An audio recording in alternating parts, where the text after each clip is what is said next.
stop here because this area here, a wood turtle river. And so wood turtles are a species at risk. They're threatened in Nova Scotia. They're threatened, I guess, in Canada. Has everybody not seen a wood turtle? Everybody knows what wood turtles look like? You know, you guys, basically, I brought me. The concave shell makes it easier to literally stay on. Thank you. As opposed to falling off. So you'll notice when you look at the shell, basically it looks like. How old? So just in here. So this animal here is probably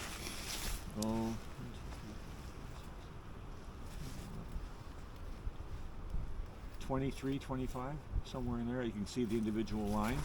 Is that right like in there. quite an old age for a turtle? No, it's not.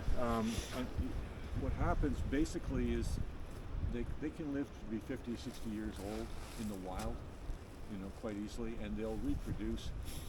They're not reproductively active until they're 15, 16 years of age, and then they'll have one clutch of eggs a year until maybe till they're 40, you know. So, and maybe even longer than that, actually. So, basically, hard keratinized shell.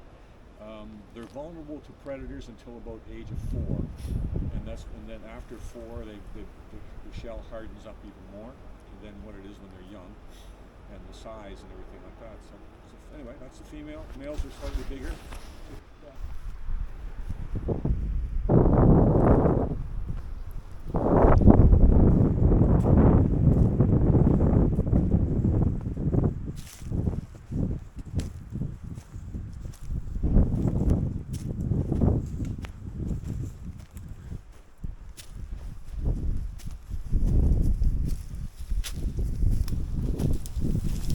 Just from the point of view, I mean, Ryan just pointed out that there's a cavity in the maple over here. And again, oftentimes it's not necessarily that the bird creates the cavity from scratch, although it's possible.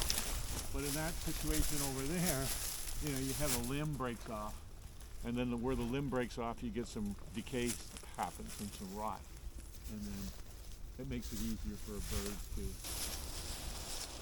And again, it's not a biodiversity feature per se, but look at the feathers here, the blue jay feathers. So basically what's happened here, there's been a bird of prey has caught a blue jay, maybe something like a sharp-shinned hawk, has caught a blue jay and used this. This has been a perch site, like almost the dining room table.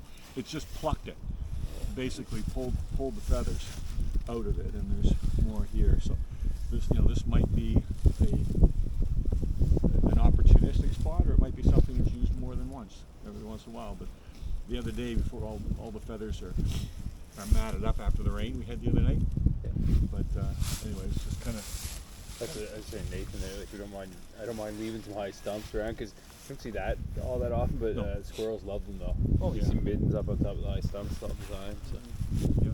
Wow. In this particular tree, and this is what I've said before, when you get the wood chips at the bottom, at the base of the tree, I've been flying in helicopters looking for moose at times, and in the wintertime noticing these big piles of chips at the bottom of the tree. Like they really stand out from the air. Like really all it is that he can get his tractor and his trailer so close, and he just tosses it off.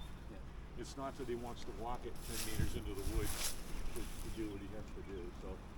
So these are actually great ways to clean up waste material in a yard or on a property, and pile it in one place, and then have it as some sort of a benefit to